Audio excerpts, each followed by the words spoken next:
వేలవాడు కనుకనే పర్వతాల మల్లయ్య కనుకనే బల్లెమేడలమ్మ కనుకనే లక్కమ్మ ఎండు కనుక అన్నారు గడ్డ తెచ్చినాడు వాసంత వాడు మరి బల్లెమేడలమ్మనైనా బల్లెమేడలమ్మ భక్తి విశ్వాసం చూద్దాం అనుకున్న దేవరాజు మల్లన్న కనుక మరి మోకాళ్ళు ముంగడికి మోచేతులు వెనుకకు డొప్పకలు వేసినాడు డొప్ప చెవులు చేసినాడు మల్లయ్య మరి దోమలు ఎండ పెట్టుకొని గాయొక్క దేవరాజు మల్లన్న కనుక సత్యమాది దేవుడే సత్యమాది దేవుడు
తమ్ముడు నాగయ్య కనుకనేమి మల్లయ్య గడ్డం వచ్చింది కనుక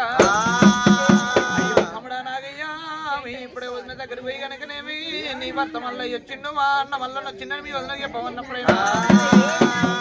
నాగయ్య వెనక మరణాడు కనుకనే వదిన దగ్గర ఏర వచ్చిన కడకడ తర్వాత కొట్టినాడైనా మరి వదిన కళ్ళ చూసి కనుక బల్లెమేడలమ్మ కళ్ళ చూసి కనుకనే అయ్యయ్యో మరి వీళ్ళ కానీ వీళ్ళ పగలు కానీ పగల కనుక వదిన వదిన పిలుస్తున్నావయ్యా నాగయ్య కళ్ళ చూసి కనుకనే అయ్యా అమ్మ వేడలమ్మ మరి నీ పెన్నుటి వల్ల వచ్చిన మా అన్న మల్లన్న వచ్చింది కనుక ఇప్పుడే నీ వల్ల నిలుపుకోమన్నాడు మంగళార్తల వలుపుకోమన్నాడైనా ఐదు పంచమంగళార్తి చెంపుతో నృత్యం చేత మంగళార్తి తీసుకుని రమ్మని చెప్పినాడయ్యా అన్నప్పుడు కనుక గాయొక్క మరి బల్లెమేడలమ్మ కనుక నీళ్ళు వచ్చి వాళ్ళు గుర్తించుకుంది పాలు వచ్చి మంగళార్తి గుర్తించుకొని మేడలా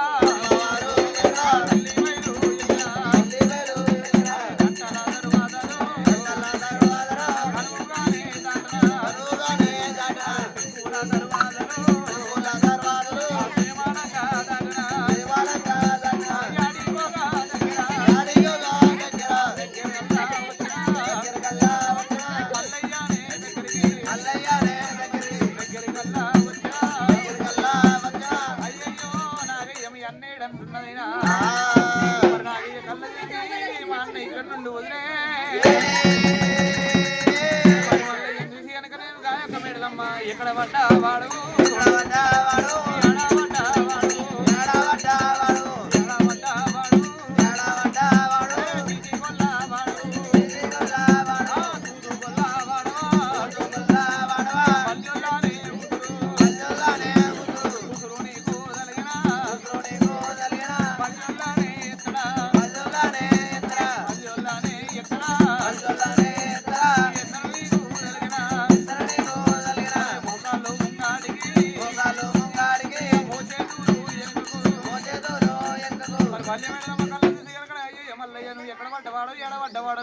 బల్లెలు నీకు కలిగింది మల్లయ్య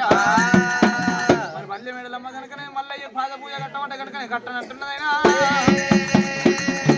అయ్యయ్య మల్లయ్య మరి తూర్పున సూర్యుడు చక్కదనం పర్వట కనుక చంద్రుడు చక్కదనమైన